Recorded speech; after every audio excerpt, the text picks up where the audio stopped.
네, 우리는 지난 주까지 사도 요한이 pat모섬에서 어떻게 메시지를 듣게 되었는지 살펴보았습니다. 우리는 척박하고 또 황량한 그 pat모섬이 성령 안에서 하나님의 성전이 되는 것을 보았습니다. 그리고 요한은 7 교회들에게 메시지를 보내라는 사명의 말씀과 또 두려워하지 말라는 위로의 말씀을 듣는 것을 보았습니다. 우리도 그렇습니다. 우리도 이 세상을 살아가면서 참 어려움을 많이 겪고 있죠. 아마 여러분의 일생 가운데 이런 경험이 아마 다 처음이실 것입니다. 그런데 이런 가운데서도 사도 요한이 pat모섬이 하나님의 성전이 된 것 같이 우리들이 있는 삶의 모든 처소가 하나님의 성전이 되는 것을 또한 경험하게 될 줄 믿습니다. 또 하나님께서 사도 요한에게 사명의 말씀과 위로의 말씀을 주신 것처럼 또한 우리들에게도 사명과 위로의 말씀을 주실 것입니다. 우리가 이 세상을 살아가면서 이 두 가지, 이 사명의 말씀과 위로의 말씀이 늘 필요합니다.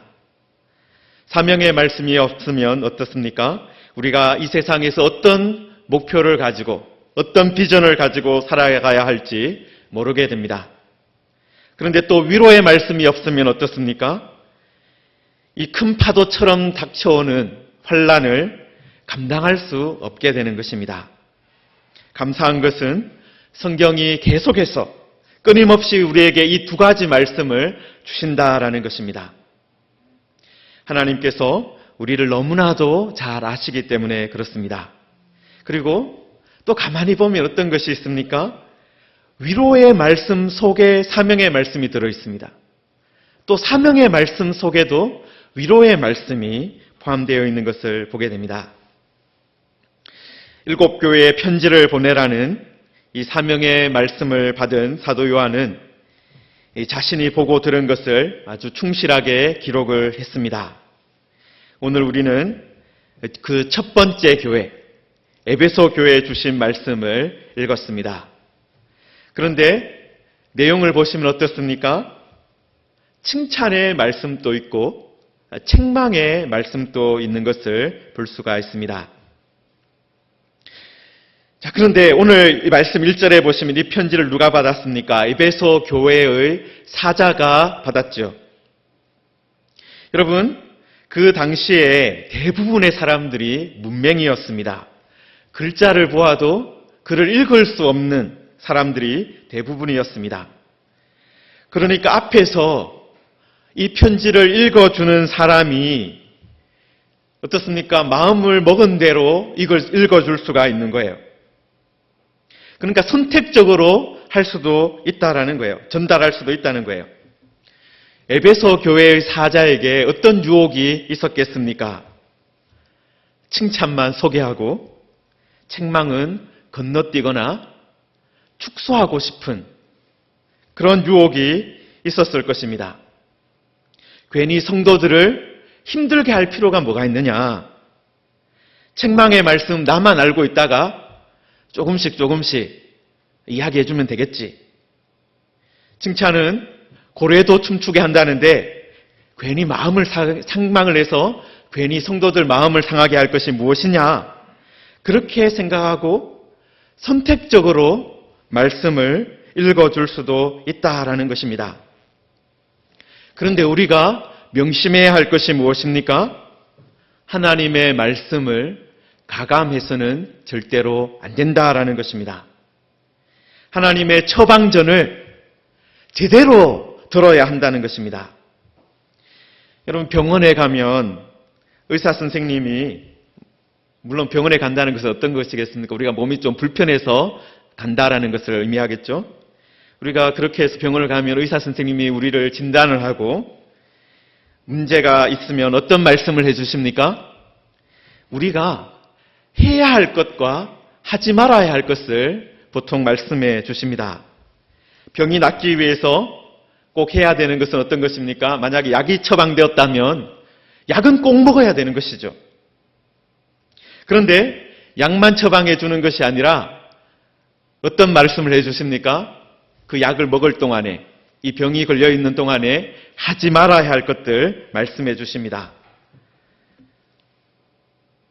특히 심한 운동을 하지 말라든지, 아니면 어떤 것은 먹지 말라든지, 우리가 하지 않아야, 우리가 여기 교회니까 술, 담배를 다 하지 않지만 술, 담배를 하지 말라든지 그런 경고의 말씀을 해 주시는 것이죠. 그런데 의사 선생님께서 만약에 마음이 약해서 경고의 말씀 괜히 했다가 마음 상하면 어떻겠냐. 그래서 그 말씀을 하지 않으면 어떻겠습니까? 환자가 자기 몸에 나쁜 것을 계속 하는 것이죠. 할 수 있는 것이죠. 몸에 치명적인 것을 계속해서 먹을 수도 있다라는 것입니다. 그러므로 우리는 각 교회들에게 주시는 말씀을 보면서 어떻게 해야 됩니까? 이 칭찬과 책망의 말씀 모두를 귀 기울여 들어야 하는 것입니다. 칭찬만 잘 새겨 들으면 된다. 그렇지 않습니다. 책망의 말씀도 잘 새겨 들어야 우리가 또 우리 교회가 진짜 건강한 교회가 되는 것입니다. 자, 이 편지를 받은 에베소는 어떤 도시였습니까? 여러분, AD 1세기에 에베소는 서부 소아시아에서 가장 중요한 도시였다고 합니다. 지금의 터키 지방, 이 바닷가를 끼고 있는 그 지역에서 아주 중요한 도시였습니다. 에베소에는 에게해라는 바다로 흐르는 카이스트 강으로 통하는 항구가 있었다고 합니다. 여러분, 이렇게 항구가 있었다는 것은 어떤 의미가 있습니까? 교통의 요충지다라는 거죠. 그리고 교통이 좋은 곳에는 당연히 상업이 발달했겠죠. 지도를 잠깐 보여드리겠습니다. 지도를 보시면은 여러분, 이 에베소가 이제 있지 않습니까? 이 에베소 교회, 에베소 맞은편에 어떤 도시가 있습니까? 바다를 건너면 바로 어떤 도시가 있습니까? 아덴이라고 아테네가 있는 거예요. 그러니까 그리스의 가장 핵심적인 도시 아테네도 바로 바다 건너면 있다라는 거예요. 그러니까 지금 이 소아시아에서 유럽, 지금 그리스 지방 쪽으로 또 더 나가서 로마 쪽으로 가기 위해서 다 어디를 지나가야 되는 것입니까? 이 에베소를 지나쳐 가야 되는 것입니다. 이런 중요한 곳이었기 때문에 요한계시록이 쓰여지기 전 30여 년 전에 바울 사도도 어디에서 복음을 전했습니까? 에베소에서 복음을 전했고 에베소가 복음 사역의 중심지가 되었다라는 거예요. 우리가 복음 전파의 역사를 살펴보면은 항상 복음 사역의 중심지가 있었던 것을 알 수가 있습니다. 예수님께도 복음 사역의 중심지가 있었습니다. 예수님에게 있어서 복음 사역의 중심지가 어디였을까요? 갈릴리의 가버나움이라는 도시였습니다. 여러분, 가버나움도 어떤 도시입니까? 갈릴리 호수 상부에 있는 항구를 끼고 있는 도시였습니다. 교통이 아주 편리한 곳이었습니다. 그래서 로마 군대가 거기에 주둔을 했고 세관이 있는, 그래서 세리들이 많이 있는 그런 큰 성읍이었습니다. 많은 사람들이 오가는 곳이었기 때문에 예수님께서도 복음을 전하기 위해서 그 지역을 선택하셨고 그 지역에서 복음 사역을 감당하셨다라는 거예요. 예수님께서 그렇게 하신 것처럼 사도들도 중요한 지역에서 복음을 전했습니다. 특히 온 유럽을 다니면서 복음을 전했던 사도 요한도 사도 바울도 선교 여정을 자세히 살펴보면 어떻습니까? 중요한 거점 도시에서는 상당한 시간을 들여서 지냈던 것을 볼 수가 있습니다. 성도 여러분, 우리 교회도 인덕원이라는 지역에 있는데요. 여러분, 인덕원이 어떤 곳입니까? 서울과 경기도를 연결하는 아주 중요한 교통의 요지입니다. 지금 또 이제 지하철 4호선이 지나가고 있지만 앞으로 다른 노선이 추가된다고 합니다. 앞으로 어떻게 되겠습니까? 더 중요한 곳이 될 수 있겠죠. 여러분, 이렇게 중요한 곳에 우리 교회가 있다는 것이 그냥 있는 것이 아닙니다. 여기에서 어떻게 하라는 것입니까? 그냥 교통이 편리하니까 오가기에 좋다. 그것 위해서 우리 교회가 여기 있는 것이 아니다라는 거예요. 우리가 이곳에서 복음을 전함으로 이곳을 통해서 복음이 사방으로 전달될 수 있도록 하기 위해서 우리가 여기에 있는 것임을 우리는 명심해야 하는 것입니다. 그래서 주님께서 사도 요한에게 에베소 교회의 사자에게 편지하라라고 말씀을 하셨는데요. 그런데 편지에서 중요한 것이 하나 있습니다. 누가 그 편지를 보내느냐 하는 것입니다. 여러분, 서로 다른 서신서를 우리들이 보면 알 수 있는 것이 하나 있는데, 서신마다 가장 먼저 소개되는 것이 무엇입니까? 그 편지를 누가 보내느냐 하는 거예요. 누가 보내느냐. 예를 들어서 에베소 교회에 대한 편지를 보니까 지금 에베소서를 한번 보시면 바울이 쓴 에베소서를 보시면은 이렇게 되어 있습니다. 하나님의 뜻으로 말미암아 그리스도 예수의 사도된 바울은 에베소에 있는 성도들과 그리스도 예수 안에 있는 신실한 자들에게 편지하노니, 바로 이렇게 에베소서가 시작된다라는 거예요. 다시 말해서 이 편지를 누가 보내는지 소개하면서 편지를 시작했습니다. 바울은 자신이 하나님의 뜻으로 말미암아 그리스도 예수의 사도가 되었다라고 말씀하고 있죠. 그렇게 소개를 함으로 이 편지가, 지금 자신이 보내는 편지가 그냥 단순히 사도 바울의 생각과 계획과 뜻을 담은 것이 아니라 누구의 뜻이 담겨 있다는 것입니까? 하나님의 뜻이 지금 담겨 있는 것이다. 교회를 향한 주님의 메시지다. 그것을 강조하는 것입니다. 마찬가지로 주님도 요한계시록에서 교회에 편지를 보내면서 가장 먼저 이렇게 말씀하고 있습니다.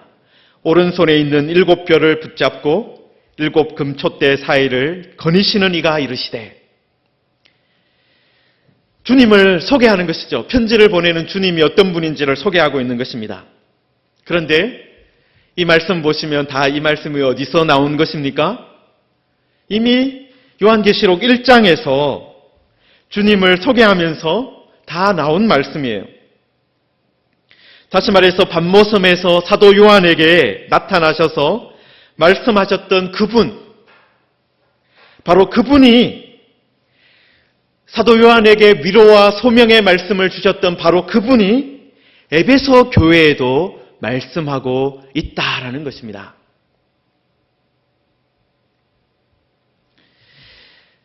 그러므로 에베소 교회에게도 어떤 말씀을 주시겠습니까?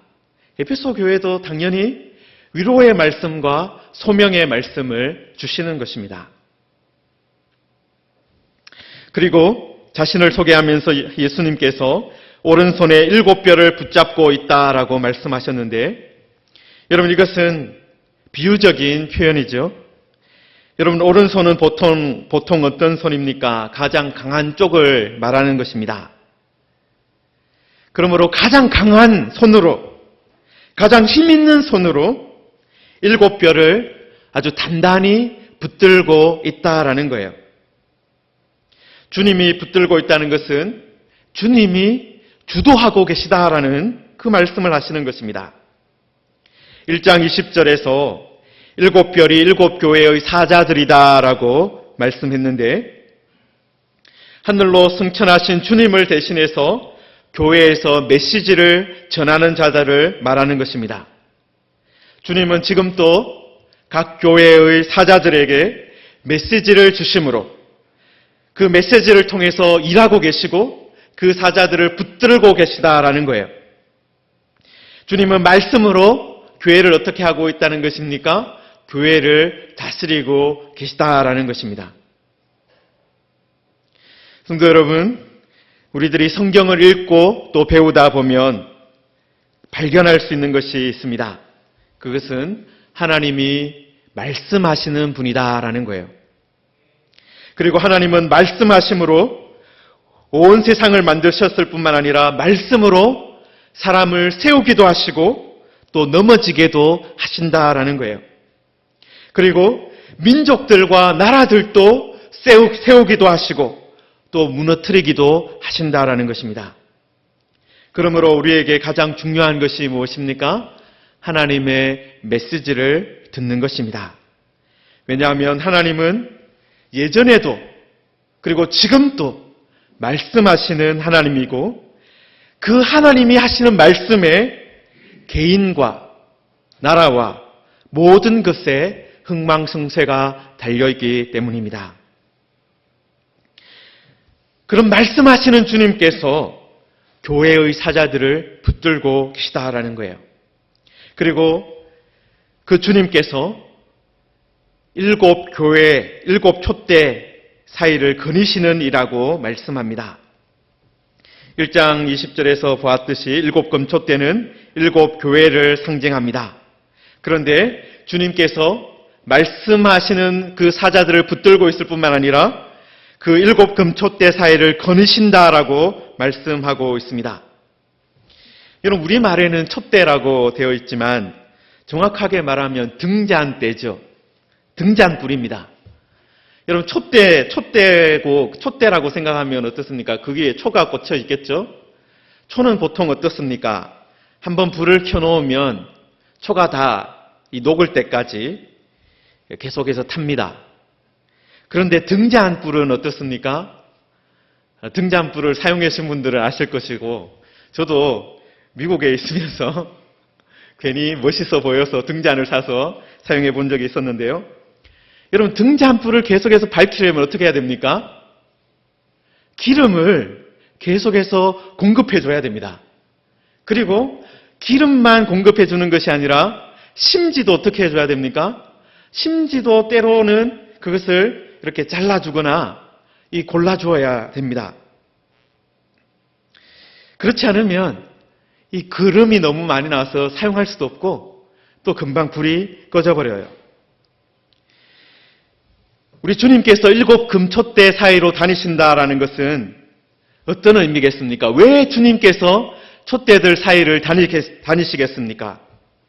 그것은 교회가 교회의 역할을 할 수 있도록, 등잔이 등잔대의 역할을 할 수 있도록, 세상을 향해서 계속 빛을 비출 수 있도록 기름을 보충해주고 관리해주기 위해서 그니시는 것입니다. 그냥 그니시는 것이 아니라 교회가 교회의 역할을 할 수 있도록 하기 위해서 그니신다라는 것입니다. 성도 여러분, 주님은 교회를 고아처럼 내버려 두시는 분이 아니신 것을 믿으시기 바랍니다. 지금 또 모든 교회들 사이를 다니시며 교회가 교회의 역할을 감당할 수 있도록, 등잔의 역할을 감당할 수 있도록 도와주시는 분이십니다. 지금 또 우리 무지개 교회 사이를 오시면서 우리 무지개 교회뿐만 아니라 우리 한국 교회들을 다니시면서 그 교회들이 빛의 역할을 감당할 수 있도록 도와주시는 분이다라는 거예요. 그러므로 우리가 이런 주님을 우리가 믿는다면 우리는 어떻게 강구해야 하겠습니까? 7 뼈를 붙잡고 계시는 주님께서 우리 교회의 강단도 붙들어 주시옵소서 기도해야 하는 것입니다. 또 우리 교회에 하나님의 말씀이 계속해서 선포됨으로 말미암아서 우리 교회가 이 시대와 이 지역을 밝히는 빛의 역할을 감당하게 해달라고 기도해야 하는 것입니다. 그리고 우리가 그 빛의 역할을 감당하기 위해서 하나님께서 계속해서 우리에게 기름을 공급하여 주시고 불필요한 것은 제거하여 달라고 기도해야 하는 것입니다.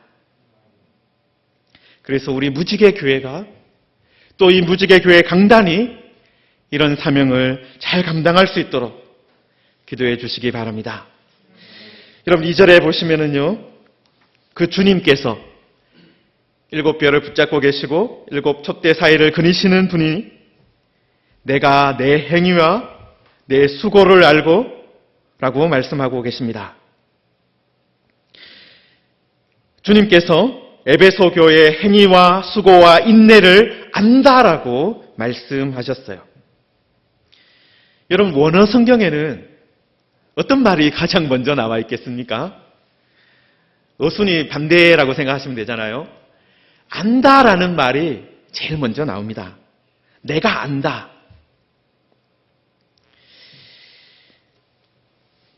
여러분 사람들이 가장 두려워하는 것 중에 하나가 잊혀지는 것이라고 합니다. 사람들이 나를 기억하지 않는 것, 그것을 두려워하죠. 2017년에 이 코코라는 만화 영화가 나왔습니다. 혹시 보신 분도 있을 수 있는데요. 멕시코의 아주 독특한 풍습의 바탕을 둔 영화였는데, 멕시코 사람들이 대부분 카톨릭 신앙을 가지고 있습니다. 그런데 그 카톨릭 신앙에 자신들의 그 풍습을 접목을 시켜서 아주 특별한 어떤 행사를 만들었는데요. 이 죽은 자들의 날이라고 10월 31일부터 11월 2일까지 지키는 것인데, 11월 1일은 특히 죽은 아이들을 위해서, 11월 2일은 죽은 어른들을 위해서 지켰다고 합니다.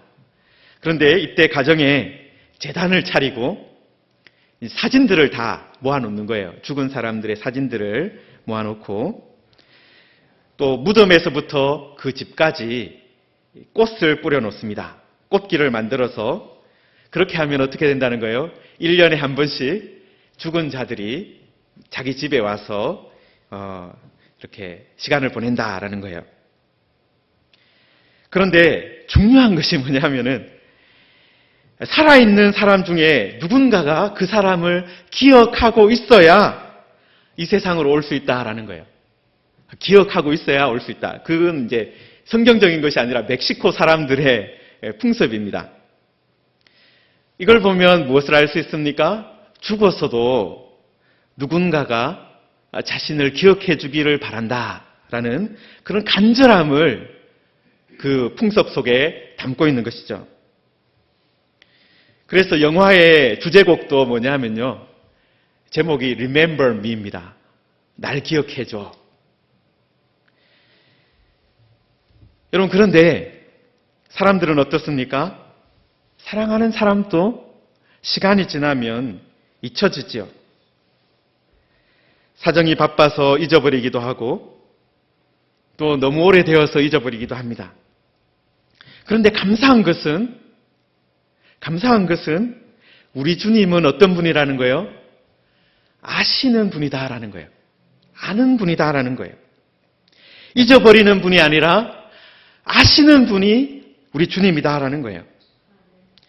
주님은 에베소 교회의 행위와 수고와 인내를 안다라고 말씀하고 있습니다. 여러분, 지금도 우리 주님께서 우리 교회를 향해서 또 여러분을 향해서 뭐라고 말씀하시겠습니까? 내가 무지개 교회의 행위와 수고와 인내를 안다라고 말씀하시는 것입니다. 그리고 여러분의 각자의 행위와 수고와 인내도 아신다라는 것입니다. 자, 그런데 여기에서 중요한 것이 하나 있죠. 우리 주님께서 안다라고 하시는데 무엇을 안다라고 하시는 거예요? 내 행위와 수고와 내 인내를 안다라고 하셨습니다. 여러분, 이것을 보면은 우리 기독교가 어떤 것을 바라보고 달려가는지를 하나 알 수 있는데요. 또 우리 교회가 어떤 것을 또한 추구해야 되는지 알 수 있는 것이 있습니다. 여러분, 교회가 그냥 단순히 지식과 깨달음을 강조하는 것이 아니다라는 거예요. 지식과 깨달음만을 강조하는 것이 아니라 행동을 강조하는 곳이다라는 거예요. 무엇인가 생산해내는 곳이다라는 거예요. 변화를 추구하는 것이 교회다라는 거예요. 여러분, 특히 여기 수고라고 번역된 이 코포스라는 헬라어는 노력, 그리고 고난, 노동을 말할 때 사용되는 단어입니다. 힘들여서 일하는 것을 말할 때 사용하는 단어예요. 여러분, 기독교는 철학이 아닙니다. 기독교는 신학교에서 배우는 학문으로 끝나는 것이 아닙니다. 기독교는 교회에 모여서 예배하고 성경을 공부하는 것에서 끝나는 것이 아니다라는 거예요. 교회는, 그리고 기독교는 어떤 것입니까? 가정에서 형제 자매를 어떻게 섬기느냐 하는 것에 있습니다. 그리고 기독교는 일터에서 이웃들을 어떻게 섬기느냐, 그것까지 연결되어져야 된다는 거예요. 기독교는 사회에서 성도들이 믿지 않는 사람들을 향해서까지도 어떻게 그들을 섬기고 돕느냐 하는 것으로 나아가야 한다는 것입니다. 그냥 우리가 성경을 이만큼 알았다, 성경을 이만큼 배웠다, 그것으로 끝나는 것이 아니라 우리가 들은 그 말씀이 우리의 가정에서, 우리의 일터에서, 우리의 사회에서 빛으로 소금으로 드러나는 것에 있다라는 것입니다. 모든 사람, 모든 이웃을 그리스도의 사랑으로 섬기는 것에 달려있다라는 것입니다. 그래서 가만히 있는 것은 기독교가 아닙니다. 기독교는 연어나 송어처럼 물을 거슬러 올라가는 것입니다. 행위와 수고와 인내로 변화를 만들어 가는 것입니다. 아무것도 없는 황무지를 옥토로 만드는 것이 기독교다라는 거예요. 그래서 우리 무지개 교회 성도님들도 가만히 있으면 안 됩니다. 우리의 믿음과 사랑과 소망을 표현해내야 하는 것입니다. 보여줄 수 있어야 하는 것입니다. 기도로 우리의 믿음과 소망과 사랑이 어떻게 이 시대를 밝힐 수 있는지 우리가 하나님께 물어보아야 되고, 또 하나님께서 주시는 힘과 지혜를 가지고 그것을 실제로 살아가야 한다라는 거예요. 또 그 다음에 주님께서 에베소 교회에 대해서 아시는 것이 무엇입니까? 내 행위와 수고와 인내를 안다라고 말씀하실 뿐만 아니라 또 무엇을 안다라고 하십니까?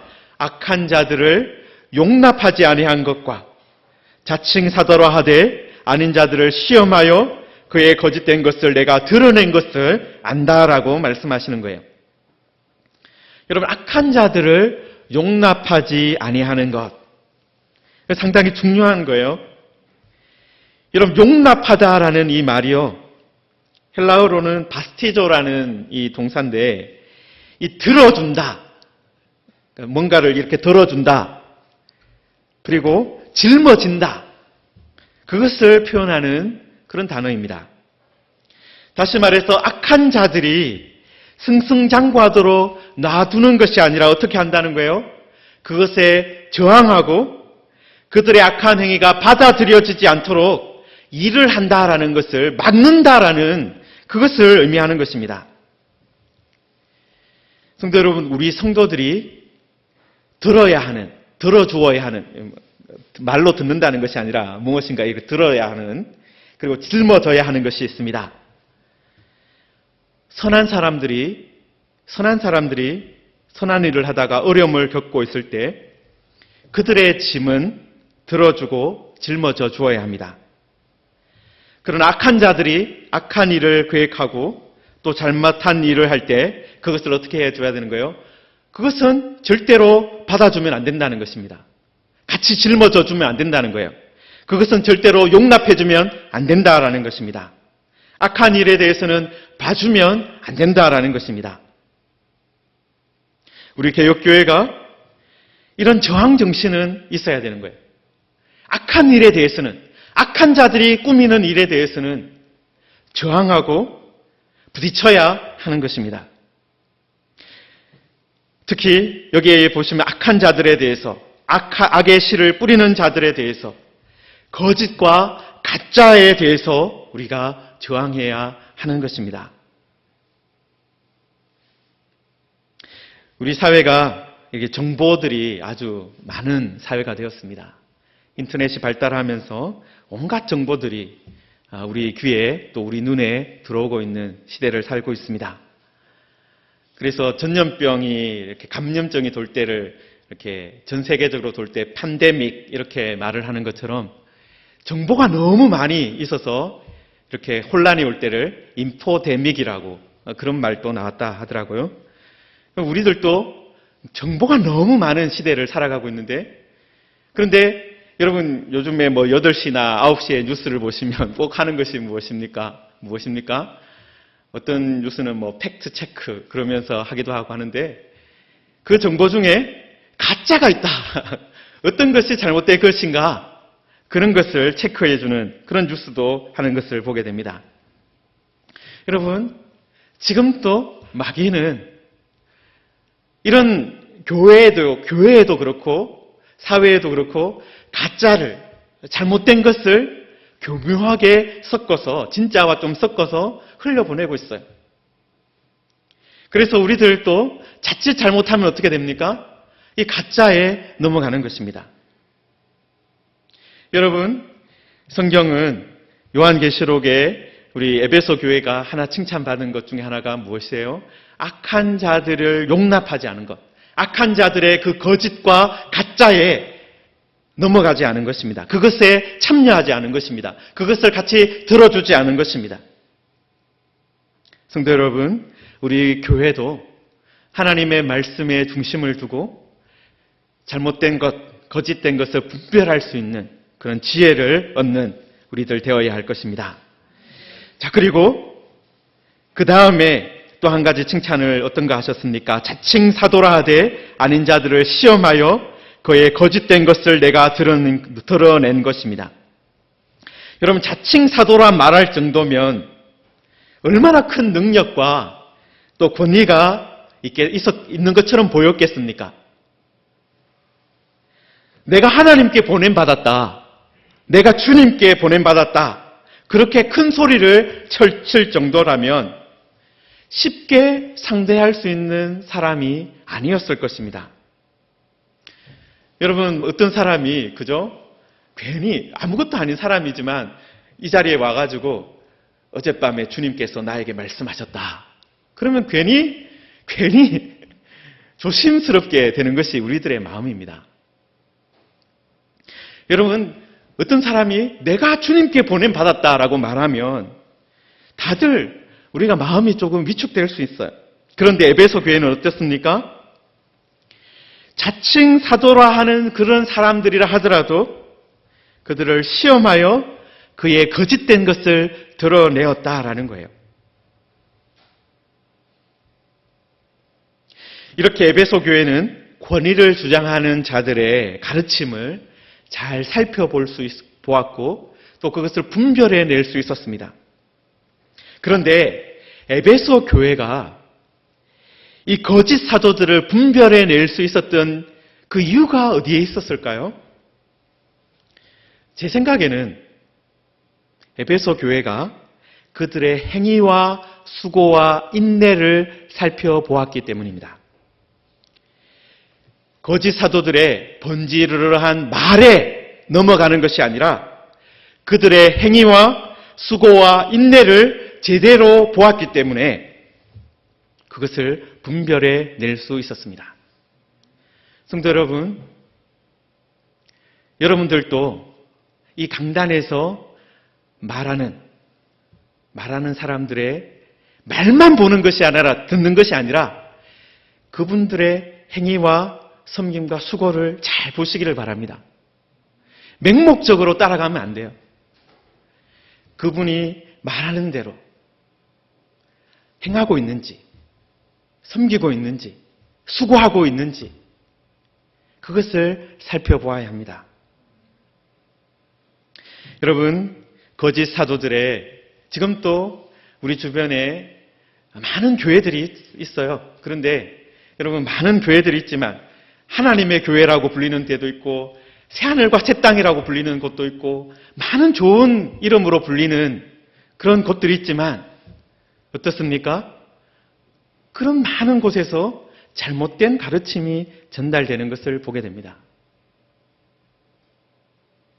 그리고 우리들이 그들의 행위와 그들이 잘못된 것을 어떻게 알 수 있습니까? 그들이 실제로는 어떻게 행동하고 있는지, 그들이 실제로는 어떤 일에 수고하고 있는지, 그것을 보면 분별할 수 있다라는 거예요.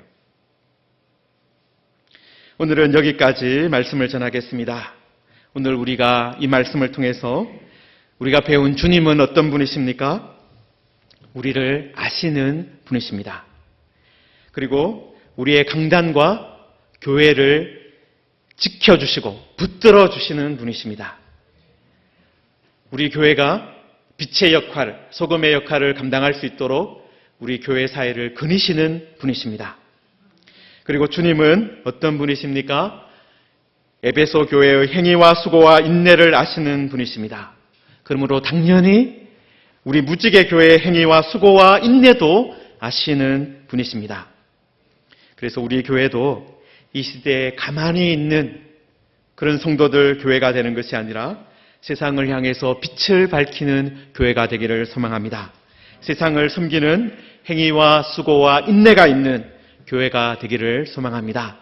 우리가 이런 엄중한 시기에 우리들이 그냥 가만히 있는 것이 아니라 이웃에게 복음의 이름으로, 예수 그리스도의 이름으로 사랑을 전달하는 그런 아름다운 삶을 살아가는 여러분들 되시기를 주님의 이름으로 축원합니다. 이 시간 우리 함께 말씀을 붙들고 기도하겠습니다.